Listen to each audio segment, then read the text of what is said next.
Hey guys, good afternoon. I haven't been really making videos today because I've been pretty sick. I woke up with a bunch of chills and I got a fever and started coughing a whole bunch, but I mean, I've gotten better throughout the day. So I mean, don't expect too many videos from me today, possibly tomorrow, unless I feel like a lot better.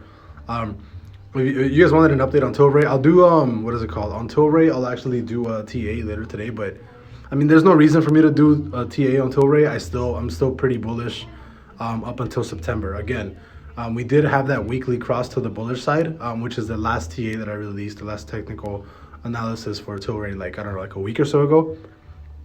Still holding my 300 shares, not planning on selling anytime soon. My take profit, I think, is going to be the last, where did it run to?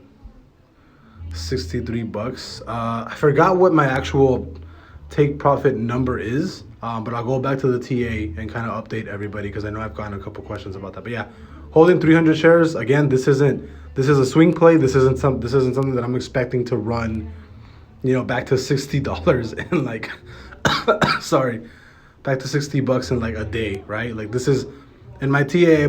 I'm expecting a certain number by September, not right now. We still have what, June, all of June, basically July, August. We have like 4 months left, man. I mean, this is basically a really long swing play.